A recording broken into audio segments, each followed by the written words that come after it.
Hello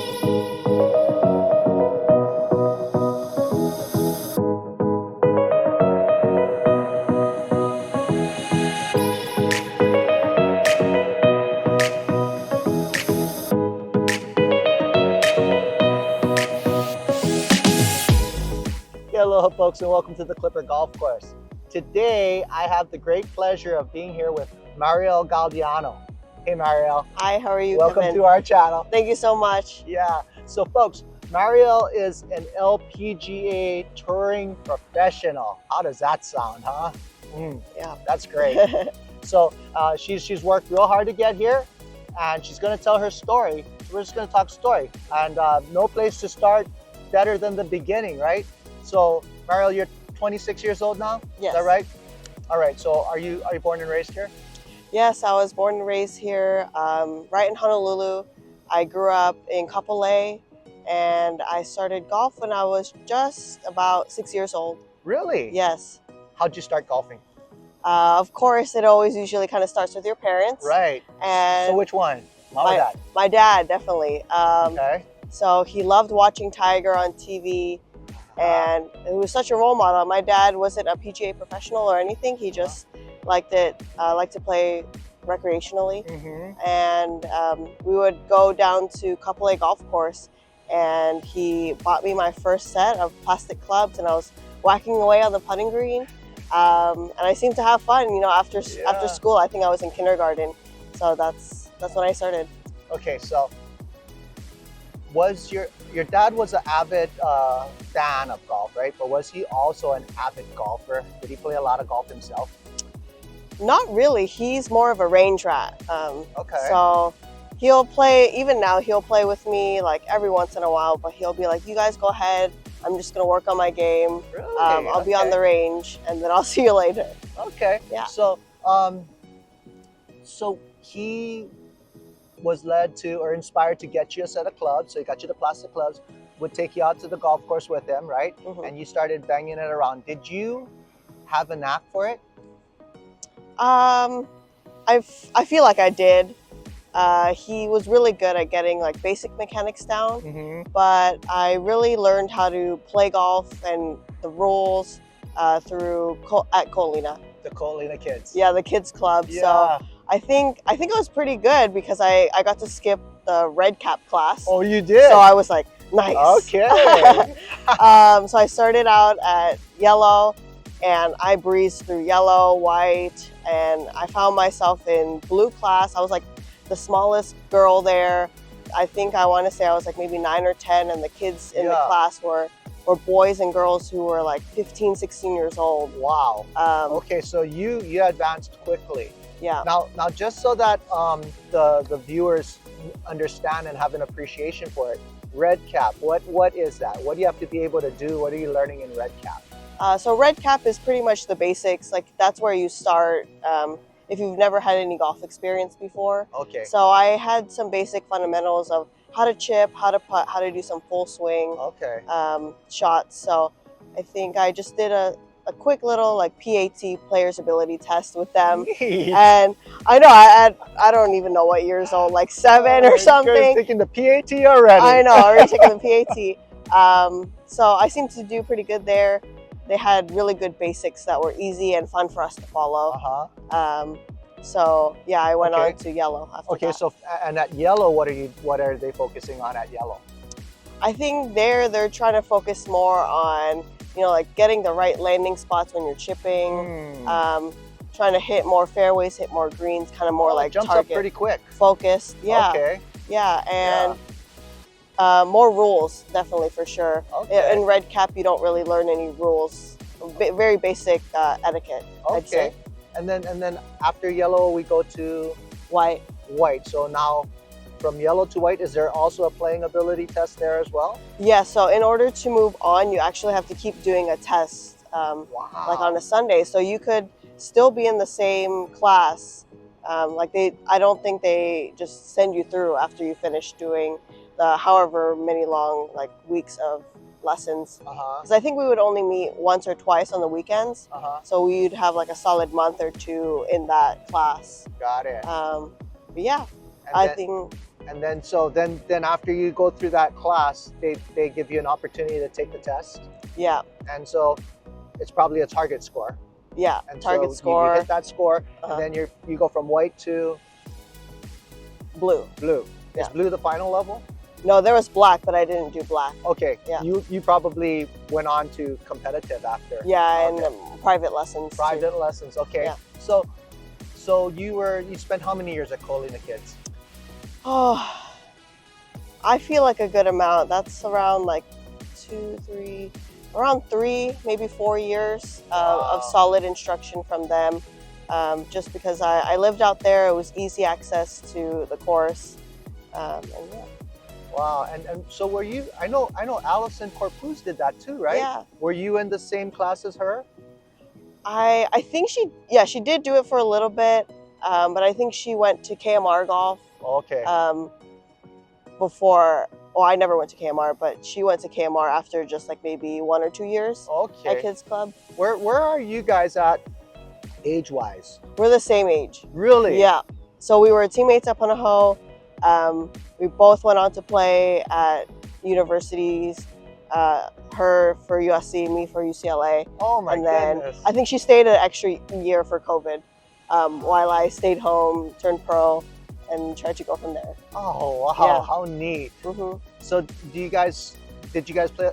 Obviously not did you, but you played a lot of golf in this state of Hawaii growing up then. Yep. So we played OJGA, Oahu Junior Golf, and HSJGA, Hawaii State Junior Golf, together all the time. So if she wasn't winning, I was winning. If I wasn't winning, she was winning.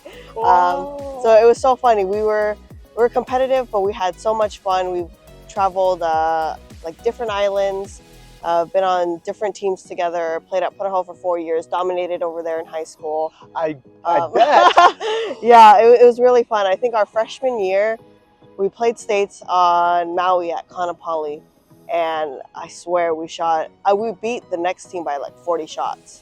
What? 40 shots, which you can go back. It's 40 shots. That's crazy. So you take 4 scores, right? Yeah. So the other 2 gals must have been pretty good too. Yeah, we had a stacked team. I mean, we all played together from before Punahou, like just junior golf together, and we had a blast, practicing. Qualifying was always tough, but we always pushed each other, and we had great mentors. Ed Kagiyama, who's the HBU coach. Ed's my friend. Yeah, he was our high school coach, and we had a lot of assistants helping us out with, good course management, and just being good kids, That's great. Yeah. That is great. So, okay. So you went backing up just a little bit. So after Colina Kids Club, where did you go from there? You went to private instruction? Yeah. And who was your instructor? So I took lessons from a few people. Mm-hmm. Sean Lenny, who I'm still pretty good friends with. Yeah. Yeah, Where was he at? Where was he at? Yeah, where was he teaching out of? Out at Colina. Oh, it was at Colina. Yeah. So you just went from one program to another. Yeah, pretty much. Got it. He helped me a whole lot for about like 2 to 3 years, really developing my game at an early age. Yeah. I mean, we still keep in contact now. I think he helped me a little bit when I played in the Portland Classic. Oh, really? Just this last summer. Oh, that's so great. And I ran into him a few years back when I was still playing Junior Worlds. I know in San Diego, he was at Black Gold then, and he's doing really well out in the Pacific Northwest right now. Yeah. Yeah. Wow. So just really good support from really early on. Neat. Okay. And so, when did you enter Punahou? When did you enroll there? Yeah. So I started Punahou's academy in high school. So my freshman year. High school. Okay. To senior year. Okay. Did Ed recruit you? Not Ed. It was actually Steve Ching. Yeah. So Alina and what's his name? Alex. Yeah, Alex. Yes. Because I knew Alina really well. Are you guys same age? No, I think she graduated in maybe 2012, possibly. So we missed like a whole cycle of each other. Yeah, okay, but we played like HSJGA together. Okay, so that's how you knew each other. Yeah. And so she so her dad was like, Yeah. talk to my dad. Yeah, Hey, yeah. Roger, you should really consider Punahou if she wants to play like collegiate and maybe even professional. It's a really good school with good resources. That was a great choice. That was I think a great so, too. choice. Yeah, unbelievable. So, so how stacked was the team? So did even the people that didn't go to the matches, were they single digit handicaps as well? Yeah, pretty much. We had a solid team. Our 4 or 5 starters were really solid. Our 6th girl, even though she didn't get to play as much, she was just right there with us. Yeah. Maybe averaging at around like 77 to 78. Yeah. It's kind of unfortunate that she didn't get to play as much just because we shot like maybe a few under or like even par. But she was a great team member. No, I was just wondering because we live in Mililani. My son's a soccer kid, and Mililani has a really strong soccer team. And I remember when he went to try out for the soccer team, there were like 100 kids trying out for the soccer team. Oh my gosh. And I swear, there were kids that didn't make the team that could have made the team, and not only made the team, but started on some of the other school teams, right?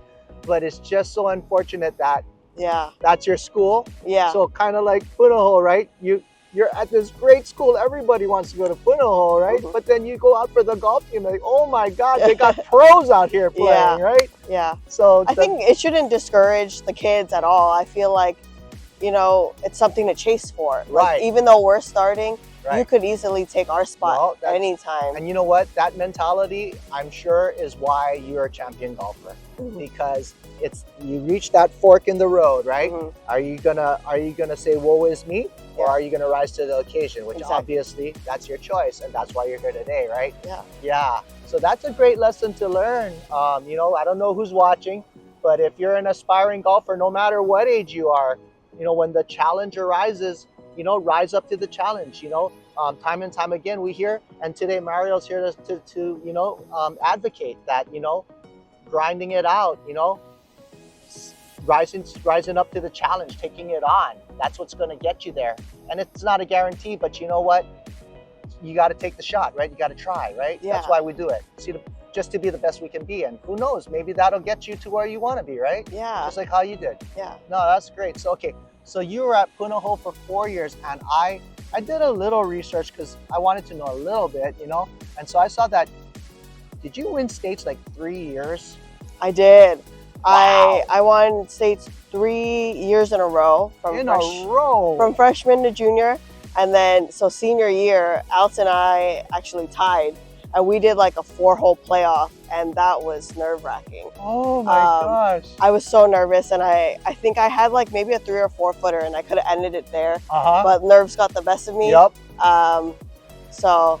I mean, it is what it is. We all know how that is. It's pretty tough to win just like one states, right? So I think for me, just being able to win it 3 times, that's incredible. It's pretty awesome. Pretty awesome. That is very awesome. And even getting in contention the last year, like to try and win a 4th one, winning the first one easy, right? Yeah, right. For some. Yeah. And then you get to the second one. Okay, I'm defending champion, can do this. 3rd, it starts to get like, okay, the pressure, it's weighing on your shoulders. And then once it gets to the 4th, you're like almost expected to win, right? So there's an incredible amount of pressure. Yeah. It's all on you. Yeah. But nevertheless, you still were tied for first. And so, okay, so this is fun. So you just mentioned there was a 3 or 4 footer, and the nerves got the best of you there.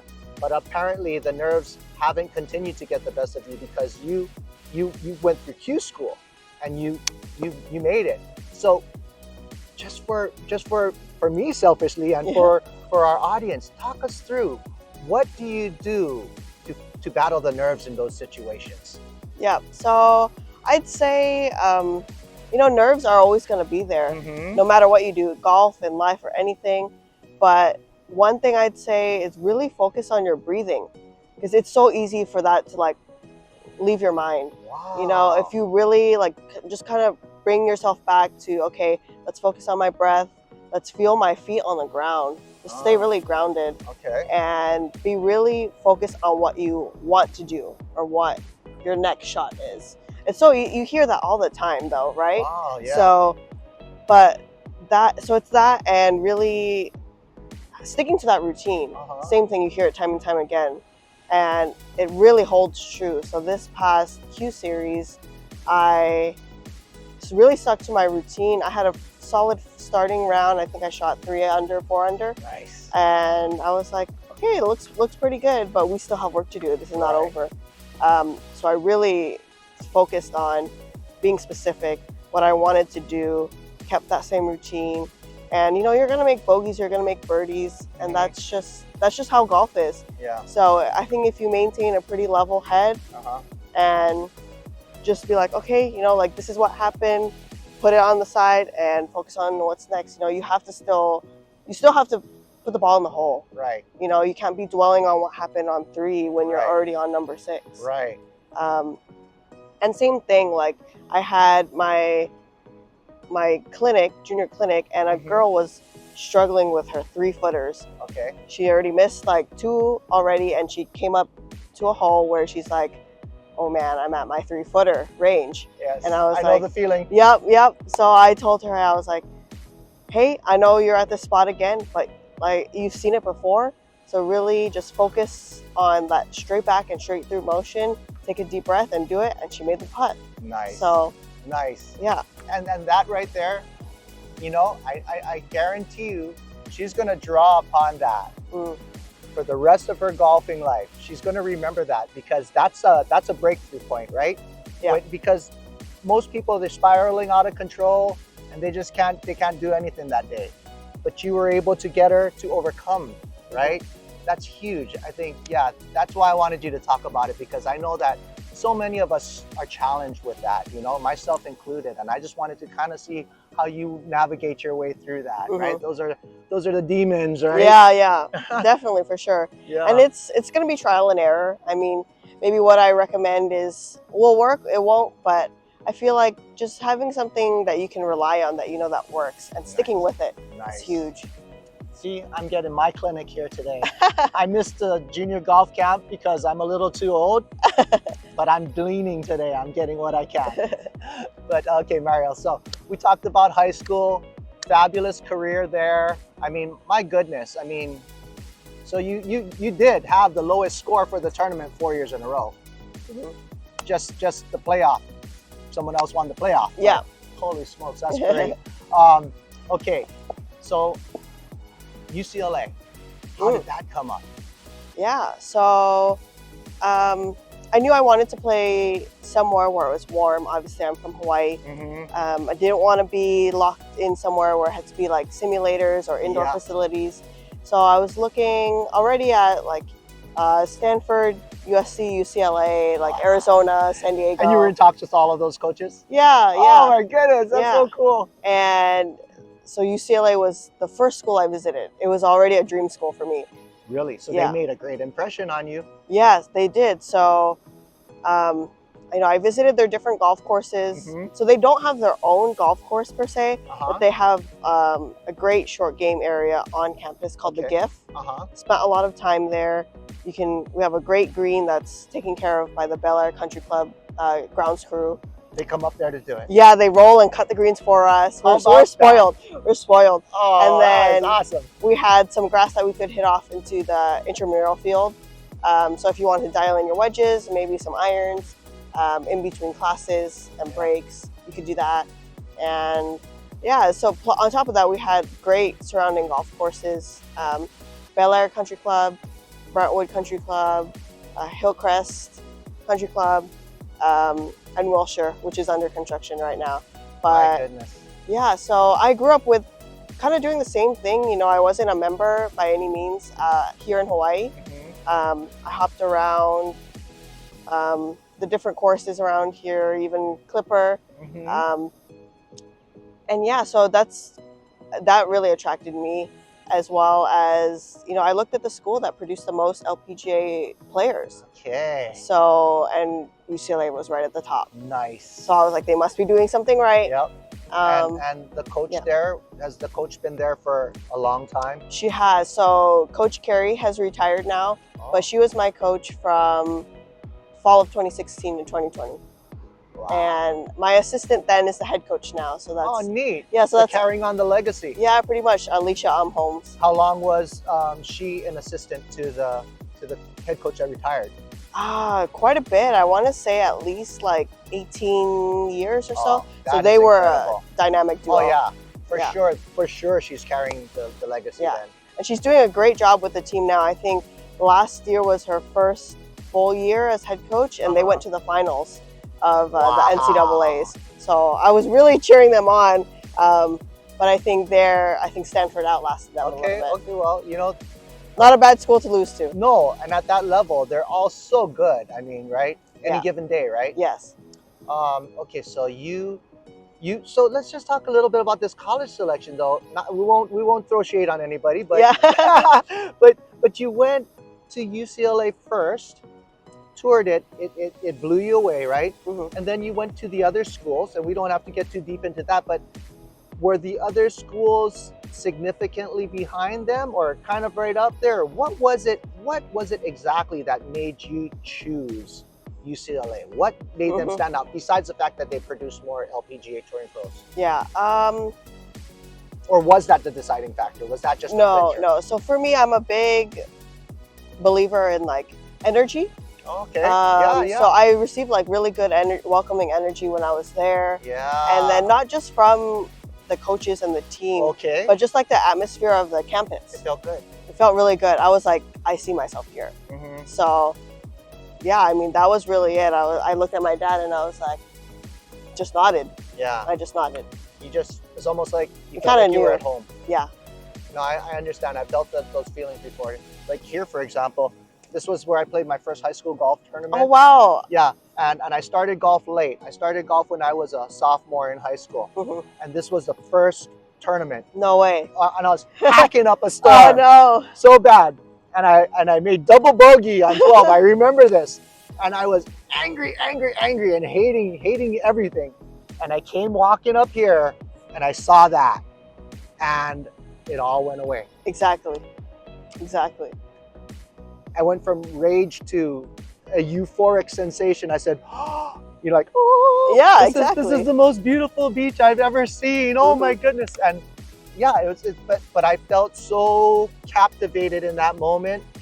And this was like the most beautiful scene I've ever seen. And look at this, all these years later, it ends up where I finish off my career, you know? Mm-hmm. So it's incredible. So I understand the feeling. Yeah. But yeah, so 4 years over there, and how and run me through how it went up in college. When you got there, were you a starter right away? Pretty much. I think there was only one tournament where I didn't qualify for. And yeah, I mean, it was pretty strong. It wasn't easy to qualify at all. Even though I imagine. How many girls were on the squad? I want to say 8. It got to 10 at one point, and of course we only traveled. You traveled with like, 6, right? Or 5? I think 5. 5. 5. Okay, so you travel with 5, and you got 8 on the team, and all the girls on the team are all very close in ability, right? Mm-hmm. So wow. So what would you attribute your success to now? When you're soaring with the Eagles now, right? Mm-hmm.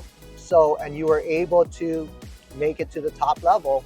What was it that you did to separate yourself at that level? During college? Yeah. Yeah. You know, you go out to a new environment and you're like, everything is new. Oh yeah, for sure. So and you're not even comfortable there because it's not home. Yeah, exactly. You don't know anybody. Yeah, I think I just really focused on, the training that they had for us. Like, okay, just put my head down, just put down the work, and then it should be okay. And really lean on like my support system. So I had really good teammates. Actually, my teammate that I went in with is like, we've been best friends since like freshman year. Really? And she was a freshman too? Yes. No way. So we clicked pretty quickly. Where did she come from? The Philippines. What? Yeah. So we're both Filipino. Right. But you're from Hawaii. Yeah, but I'm from Hawaii. Yeah. And we played junior golf like in San Diego together. Oh no way! So you guys played junior world together and everything. Yeah, but so we knew weren't. each other. Yeah, we weren't close, but we played together. And then we ended up being kind of not polar opposites, but different. And then by the end, we were like, you can't separate us. You can't separate us. They tried to like room us with different people, and we were like, no, it's not Oh, going to you work. were roommates too? Yeah, we were roommates. Were you roommates right from the beginning? No, so freshman year they have us staying with other student athletes. So I had a softball player and she had a swimmer. And then I would go over to their dorm, and then she introduced me to her roommate, who introduced me to her teammate. So we had like a fun little like golfer, swimmer, like friend group. So it was fun. Yeah. Okay, and then how did it end up that you guys ended up rooming together? We were just really good friends. You know, we understood like how each other worked. Right. And our sophomore year, we did. There's a type of dorm that's called a pod. So each person has their own room. It's a little bit smaller, but we share a bathroom. Oh, neat. Yeah, that's great. So we could have our own space, but while being like across the hall, literally door to door, and just open my door, see her, chat. That's cool. And yeah, and even so, we did that for like 2 years, and then our senior year we got an apartment. Oh, so neat. yeah, so Big time, right? I know, living off campus. Yeah. So even then we were like, same thing. I think we shared a room and a bathroom. So like you just lay down at night and just be like talking to each other at night. But yeah, I mean, she played professional golf for a little bit, but it's crazy to see, right? Like the types of friendships that can last you a lifetime. Yep. Just from a single experience. Wow. Okay, so some of the highlights and accolades in college, what are they? So I'm a 3-time All-American. That 3-time D1 All-American. There's not a 4th one because of COVID. So, wow. Yeah. So when COVID hit, you didn't have that season then, yeah? We played in the fall of 2019 and about 2 or 3 tournaments. Yeah. In 2020, and I think our next tournament was supposed to be the Anui Classic on Maui, and we didn't get to go, and I was so bummed. Right. Yeah. But yeah, I had 2 collegiate wins. My first one at Stanford. I tied our UCLA scoring record for a single round. Really? What was it? I shot 63. On fire. Yeah, that was something else. That was like the best round to this day. For me, I was literally floating on cloud 9. Took out a club, hit it wherever I wanted to, sunk all the putts. And I was lucky my auntie from Florida came to watch that tournament and was texting my dad live. She's like, made birdie again, she made birdie again, she made birdie again. I think I had 1 bogey, so I could have shot like 62. Incredible. You know, I've experienced rounds where I felt like that putting, you know, like I could just put the ball anywhere, you know, I had the speed down, I had the line down, I just could pretty much make almost every putt I was standing over. Never had it for the whole bag though, but you were like in the zoned out the whole bag. Yeah. Wow, that must be an incredible feeling. Yeah. I'd love to feel that one day. But okay, wow, so 2, 3, how many wins? 2 wins. 2 wins and 3-time All-American. Didn't get the 4th because of COVID. Yeah. Wow. So and I played in 2 Arnold Palmer Cups. So I was part of the first year that they included women, girls. We played in Evian, France, where they play the Evian. Wow. That was so much fun. Really? Yeah. What was great about it? What do you remember? Just being in France and such a historic golf course, and you know, getting to play with our guy friends. You know, like when we play collegiate golf, it's just the girls. Right. It's just the guys. And maybe you'll practice and see the men's team, but hardly, right? Nice. Yeah. So it's a fun event, and I'm glad they added us. Right. And I think it adds so much flair and fun into the collegiate golf world. Absolutely. Oh, that is great. Yeah. And I saw something online too. You won. It's universities. Oh. Yeah. Yeah. What was that? So that was the World University Games. Yeah. Yeah. Yeah. So that's what is that? Yeah, so that's pretty much the Olympics for collegiate players, collegiate athletes. Yeah. Yeah, so I played there right after my first year at UCLA. I was able to represent the U.S. in Taiwan, and wow, that was pretty awesome. That is awesome. Sweet. So there I won individual gold, and then we won team gold. And we played in Taiwan in August, and that was hot, and the course was hilly. Is it humid too? Very humid. Oh my goodness! Yeah. You guys were like drenched. Yeah, I dripping. was drenched. Yuck! Yeah. Oh my goodness! And it was the same thing. I mean, we got to stay at a village, and like just basically pretty similar to the Olympic experience. That was a lot of fun. I played with Andrea Lee was one of my teammates, and Emily Hoffman. Nice. And then we traveled with the men's team as well. And yeah, it was a lot of fun. That is very cool. Mm-hmm. So yeah, so that's college, okay, right? So incredible high school career, incredible college career. I mean, it's almost like mirroring each other, right? Because one had the lowest score in states 4 years in a row, right? Won 3 of those. All-American, three years in a row, but just had the COVID.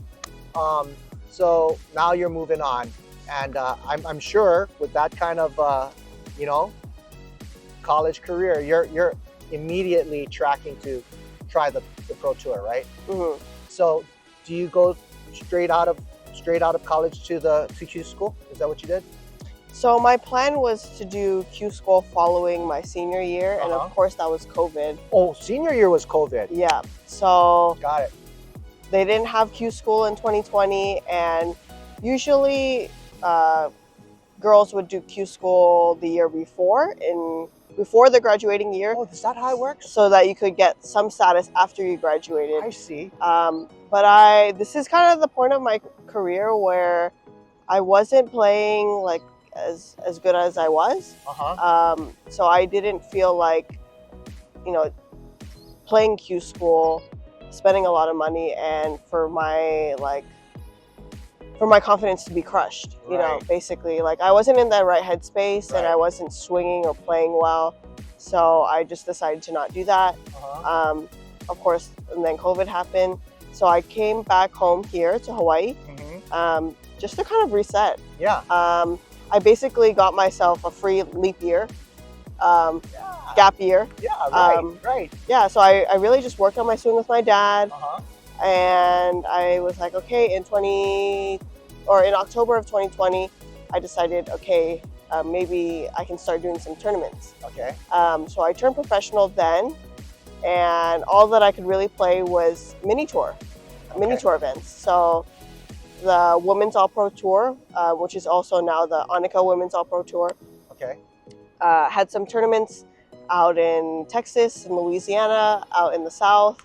So we traveled there, and I mean, I didn't play well. Straight up, I didn't play well. Okay. Tournament rust, of course, because you haven't played 5 to 6 months. Right. And I was still figuring out, you know, like professional golf and all those things. And I do more of their tournaments in 2021, slightly getting better. And then I do Q School, stage 1, in August. I missed the cut to go to stage 2. Okay. So, I mean, that's the first time you're doing Q School, and it's something different. Right. People tell you about it, but once you experience it yourself, you'll see it's brutal. Well, you play in Palm Springs when it's 110 degrees. Oh man. Against almost 400 girls who are trying to get onto the LPGA. Right. And then from there, I was like, okay, I gotta do something different. Okay. I gotta work on my game. I gotta make it solid. That's how I can boost my confidence. So that's when I pretty much moved over to Florida, where I'm based out of now.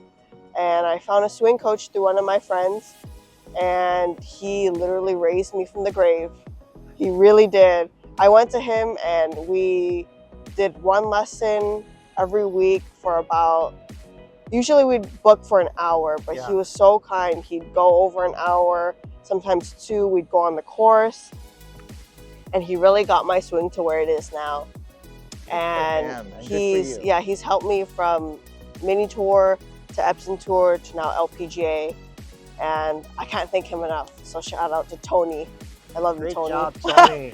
Tony Ziegler out at Awesome. Kings Point. Oh, man. Um, Without giving away your trade secrets, yeah. what would you say, generally speaking, what was he able to identify and do to help you to gain that consistency you were looking for? He just made me more aware of what I was doing. You know, I mean, there's a bunch of great coaches out there, Right. but it's a matter of your student understanding and being able to apply it when the coach is not there. Right. So I think before I've had coaches that were really good, but once they were gone, I couldn't quite figure out like how to do it on my own. Got it. So he really made sure that I understood Got it. like what I needed to work on, Right. and just like keep, you know, small quick notes and keep it simple. Right. Um, No, that makes yeah. sense. So sounds like your coaches, your previous coaches were good coaches because they obviously taught you good stuff, but your level of understanding of what you were doing was maybe not there. But you have a lot of talent. You're a good player. So because they were able to give you good instruction and put you in nice positions, you're able to play well, and you had confidence and you're riding a nice wave, and so you rode that wave. And at some point, maybe there was a little turbulence, right? Yeah. And then the confidence started to go, and you didn't know what to do, and it kind of fell apart. And then, but you went to see your new coach, right? Coach Tony, you said? Yes. And Coach Tony was not only able to put you back in, but he was also able to tell you exactly what you're doing so that you are in control. You're able to troubleshoot on your own now. Yeah. You have a real good understanding of exactly what you're doing. Yeah, pretty much. That's so incredible. yeah. So that's, and on my side, I made sure to ask like clear questions. good for you. You know, like if I did something and it resulted in a certain way, I'd ask him, was it this? Was it that? And then he'd tell me the answer. Right. No, and that's a sign of a great coach too, because you know there are times when you don't know. You know, you can ask the coach, oh, why does this happen? Why does that happen? And they might not know exactly why. So this gentleman here, he really knows his stuff. He's got it all dialed in, right? He really does. And he has a lot of LPGA girls that go to him, so he's doing something right. Yep. He's definitely doing something right. Okay, so he helped you to get back on track, and then you're starting to play good again. So you're still on the mini tour at this point, right? Yeah. So now going into 2022, that will be like my second full season of playing. No status anywhere really. So I go into 2022 much more confident, stronger player, kind of like how I was in high school and early college days. So, you know, I have a pretty good feeling. You know, I started working out with a trainer, golf specific trainer in Orlando as well. So I'm kind of putting the pieces together. Right. You know, my dad is on the bag, so that was a hump to get over too, like figuring out. So was your dad living here and then he moved up there to get on the bag, or did he just come out for tournaments? In the beginning, he would travel back and forth, and then he pretty much retired early to help caddy for me full time. What a dad. Yeah. Ultimate sacrifice. Yeah, the ultimate sacrifice. Yeah. That's incredible. So, yeah, learning curve, and then we really learned how to become a team, and I ended up winning like 3 times in 2022. Nice. I qualified for the Women's Open at Pine Needles, went to Q school, got all the way to Q Series, but that's when the format was a little bit different back then. Oh, okay. So I ended the season with full status on Epson Tour. Oh, nice. Yeah. Uh-huh. Yeah. Okay. And then going to 23, new year, new tour. Start out like, all right, and then kind of getting the groove of things. And I had a really good tournament, my best finish, tied second. Nice. Yeah. Nice. And made some good money that week. And same thing, and then the second half of the season, that's when I was still figuring out, okay, like what can my body handle on the road? Like a succession of events. Yes. Got it. So professional golf, we're playing 3, 4, 5 weeks in a row on the road. And at that time, you know, I was training well when I was at my home base, but when it came time on the road, I wasn't as disciplined. Yeah, harder, a lot harder. Yeah, it's a lot harder. just even finding a facility, right? Yeah, and sticking to a good workout routine too. Yeah. So found some bumps in the road there. I had to withdraw a few times because like my back was bothering me, body was feeling sore, really fatigued. So that's when in that off season I really focused on finding a good regimen to follow with my trainer. And then same thing, I made it all the way through Q series, fall short again. But I wasn't too discouraged. Right. I trained a lot leading up to that point, and I didn't perform, but my mental really got the best of me, I would say, because I was like really passionate, and I was like, I know I can get it through like this year. But when things weren't going my way, I just got really frustrated, more than I usually would. Okay. So understandably so. Yeah. Because you're grinding out for how many years now, right? Yeah. This is your passion. This is your dream, right? So it's really hard. It's hard. Yeah. And this was the time when a lot of my peers that I graduated with were starting to, play on LPGA and do well. Right. So, and plus this day and age, like everything, you get information fast. You're like, someone wins, you see it right away. You see how much money they're making. Right. And you're like, man, I'm just trying to stay afloat. Right. But then, how'd you overcome that? Put the phone away, close the app. Good for you. You have to. I mean, it's good for like checking up on things, but I'd say just put the phone down for a hot second. I know it's hard to say, it's hard to do, but just for your sanity. Well, but these are the sacrifices that are necessary, right? I was watching something and people were just talking about how things have changed so much because of the internet. Yep. Because information is out there. All the information is out there like immediately. Back in the day, you don't know anything until the newspaper comes out. Now you're on your phone and boom, boom, and it's an overload. You get everything. Yeah. And so they were saying that that's actually, while it's a nice for entertainment and it's a nice convenience to have for our lifestyle, it's really not advantageous for the competitive mindset. Yeah, I agree. Yeah. And I did more things that I enjoyed. Coming back home helps me a lot. It helps me stay grounded, because you can get caught up in things when you're away and you're so busy all the time. Right. So just kind of taking a step back, like even going back to Orlando and just resetting for a week, helps me a lot. That's good. But coming back here like really charges me up. That's great. You find your way of getting the wind put back in your sails, right? Yeah, pretty much. Yeah, I think that's important. I mean, just as we need to eat, right? We need to be able to refresh as well, right? Yeah, exactly. Okay, so you get through that. That was a tough one, and then you go into the next year, second year on the Epson, right? Yeah. So this is just this past year, 24. Okay. Feeling good. Pretty much all the courses. I've played all the courses. I've got my swing down. I am working well with my dad. Training well, eating well. So I'm ready to go. Go out, play some tournaments, and I had I think one of my best years alongside, I didn't win, but I'd say one of my top finishes. Yeah, a lot of top finishes. I came in the top 10, I think 4 times. Yeah. I came in second again at our, one of our really big events, the Carlisle in Arizona. It happened to be the big purse, so I had a nice paycheck that week. Nice. And then qualified for the Women's Open again. I went back to Lancaster. And I love that place. I made the cut again, got a nice paycheck there, and I finished the season, I think right at 20th, and they take 15 who get their LPGA Tour card at the end of the season. So a little bit bummed, but I mean I wouldn't trade it for anything else. That's still really good. Really good season. Right. So I come back home right after the Tour Champ in Palm Springs.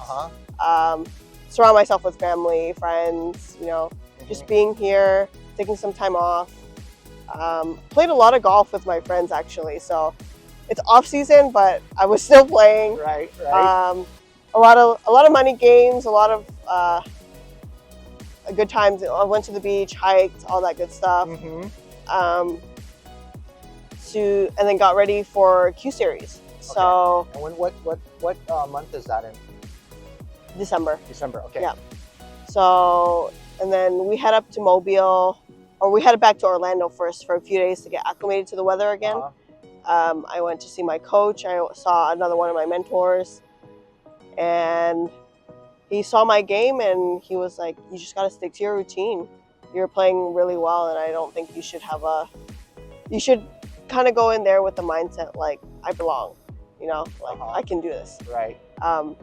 And so I go into Q Series with feeling very calm, very relaxed, but still focused. Yeah. And I go in and I have a solid first round, and then go the next 2 days, I post more solid rounds, and then I try to not look at the scoreboard too much. Okay. But it's nice to just see. And our fifth and final day, we got rained out after 3 holes. Oh wow.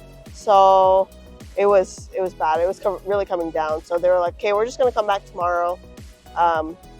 That turned out in my favor. I got like an extra half day of rest, and I came back and I think I had like 2 or 3 birdies, no bogeys. Nice.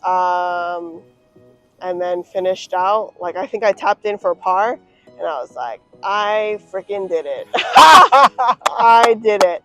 I had a good feeling because they have some like little scoreboards out on the course, and I knew I was in the bubble, but I was like, I still gotta finish. It's not done. Right. And back 9, like you can tell like the breath starts moving a little faster, and you're like, okay, I just need to feel my feet on the ground. And I was able to do it, and I was like, oh my God. I still remember like tapping in. Yeah, walk us through it. Yeah, what's it like? What's going on? So you probably hit the green in regulation, right? And you had a birdie putt. So the last hole at the RTJ Trail in Magnolia, it's not easy. I mean, we have like almost 400 yards going uphill, and the course is wet from the previous day. Yeah. So I hit my drive in the fairway. So already for me that was a win, because I think I've been like kind of going left, kind of going right, not just where I want to have it. And then have a solid iron shot onto the green, and all I really need to do is 2-putt. Right. I could even bogey, whatever. Right. And I had maybe about like 35-footer uphill, and I hit to me I was more nervous than that putt, because I was like, I just need to get it close, right? So still same thing, do my routine, hit it, and then had like maybe 2.5 feet left. Same thing, tapped out. And I was playing with Elena Sharp. You guys probably might know her. She's been a veteran on tour, and she gave me a big hug. She said, "You did it, rookie." And I was like, "Oh my God," because we played together a lot this past year. Because she was going back between LPGA and Epson. Yeah. So yeah, it was a lot of fun, grinding it out, and finally getting the job done. Hard work, like really paying off. Was your dad there? Of course. He was on the bag? I have to show you my like phone background. Oh yeah, please. I'll show it to the camera. Yeah, show it. It might be kind of hard to see. Okay. Oh, but it's me and my dad with my tour card. Oh, incredible. Yeah. It really is hard to see, I think. Yeah. Yeah. But I can send you that too. That's so awesome. Yeah, we'll superimpose it after. Yeah. Wow. Yeah. And so how did your dad respond when the putt sank, when the putt dropped? Yeah. I think he said the same thing. I think there's so many things going on in my mind. And then he's like, "You did it. You did it." And I was like, "I know I did it." So super exciting. I mean, he was telling me the same thing pretty much. Like, we've got the resources. We've been here. Like, it's your time. You just go do your thing, and I'm just there to help you. So, couldn't have done it without him. He's like a rock. Incredible. And so, your dad has been with you from the beginning all the way up to the present. He's still on the bag, right? And I'm a parent. There's a lot of parents out there. All your friends have parents. Obviously, the relationship that you and your father have, his guidance, his encouragement, the support system you have has proven to be successful for you. What would you say? What is the thing that your dad has done for you that you would say really has helped you to get here? Yeah, I'd say two things come to mind. Okay. So one, he was always there. He was always present. Um, he would take me he works in the construction industry. Okay. And so he's already had a long day, and he's over there still taking me to practice at Navy Marine or wherever. And he's there just, kind of always making sure I'm doing what I'm supposed to. I know that's really hard for parents to do, but just them being present and, helping out in any way they can, it really means a lot. It's hard, right? I know it's easy to just drop off your kid and be like, okay, I'm gonna go run errands. Right. But especially if you know a little bit about the sport, I feel like it's helpful. Like if you sit in to a lesson and jot down some notes and, just help out when you can, maybe take a swing video, offer some advice. Yeah. I'd say definitely when they're having a hard time, I know it's like a parent's instinct to be like, how can I help you? What's the answer? For sure. Sometimes they just need someone to sit there with them. Like if they're really upset or even crying, Yeah. Just be there for them. I think when my toughest moments, my dad would just sit there. Really? And then just maybe pat me on the shoulder. Wow. Just someone really being there so you're not feeling alone. Yeah. That. So yeah, that's the hard thing. As a parent, I can say that you always want to fix things. You always want to solve your child's problem. And I can imagine that, to sit there and not say anything and just be there, that's not easy to do. Yeah. I know for myself, I'm always wanting to give advice, wanting to tell them what to do, Yeah. And good for him. Yeah. So you said there were a couple of things. What else? Yeah. I'd say being transparent. I think that's what we didn't do too great in the beginning. A lot of bickering back and forth as kids and parents do. But as they mature, just kind of being a resource for them, just being like, hey, I need this or I need help with that, or just kind of having honest conversations with them, because it's hard, when they're not as mature yet and don't really want to listen to what you have to say. Yeah. But as they're starting to reach maybe 15, 16, 17, Yeah. that's kind of a good time to be like, hey, I know I'm your parent, but still, you can really tell me anything that you're kind of struggling with, or even if you just want to chat, I'm really here for you. Right. And I know for some, that's a hard conversation to have, right? It is not easy. And sometimes your kid maybe won't want to open up to you. So it's hard for me. I don't have a book on parenting, but yeah, no, but it's interesting, because what you're saying is in the beginning years, the early years, it's presence, being there, always being there for the child, to support, to also be a partner. It's like you're partnering with your child to absorb information, to work on things together, and just knowing that you have that person there with you all the time. It gives you a sense of security as well, right? And to keep you on track, right? Make sure you're doing the things you need to do. Yeah. Then as you start to mature and you start to become, have a mind of your own, you're starting to be working your way to becoming an adult, the parent has to transition. Yeah. It's not so much of that, but becoming more of a friend, a supporter, somebody that's saying, hey, having open dialogue, two-way dialogue now, right?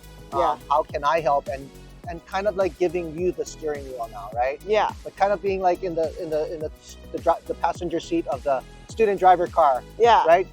Just kind of helping you navigate your way. Yeah. Yeah. Pretty much. And I think that sometimes as parents, that's a hard transition to make, because you're so in the habit of being the one in control. Yeah. Yeah. So he was able to navigate that successfully. That is great. Was there ever a time where did he just figure that out, and was it a smooth transition, or did you guys go through a rough patch where he had to, okay, I'm going to reset, I'm going to adjust? Yeah, there definitely was a rough patch. Yeah. Most of the time, that's how it is. Yeah, Right? yeah. So, I would talk to my friends, kind of just like seek advice, and they were like, "You just have to be clear with him." So I'd have to just like speak up and say like, "Hey, I know, like you need to. It's not really productive for you to do this. Like, if we could do it this way, that'd be much more helpful." That's And like, great. especially as being like an only child, and I Mhm. don't have like any other siblings to Right. like kind of rely on. Right. You got to muster up some courage there. Absolutely. A lot of courage. Yeah. It's not easy to talk to your parent or speak up to your parent Yeah. and be respectful at the same time. Yeah, exactly. I know kids do it in anger sometimes when it's emotional and they just outburst, right? Yeah. But to be mature and composed and just communicate, Yeah. that takes a lot of courage and a lot of maturity. Mm-hmm. How old were you when you had that conversation? I mean, it was honestly not too long ago. Oh, really? Yeah, yeah. That's when maybe I'd say 20, 23, 22. So, Wow. yeah. Well, you know what? Kudos to you because so there was a good period of time where you had to be the one that was how do you say, you were having to make the compromises on your end, Yeah, right? yeah. Right? Because So I'm so used to following like Right. whatever, dad says, right? sure, but it was So- becoming uncomfortable for you. But being a good daughter and respectful, Yeah, you just kind of stuck with it and respected your dad. Maybe held your tongue a little bit, right? yeah. But you talked to some of your friends and they said maybe you need to have that conversation. But good for you that you did, and then also good for your dad that he was able to humble himself Yeah. and say okay, Yeah. right? Yeah. That's neat. That is great advice. I Yeah. think all us parents are going to learn a lot from that. I'm learning right now speaking to you. That's why I kind of selfishly wanted to have this conversation too. But well, what a great story, Mariel. I mean, Mm-hmm. started at the age of 6.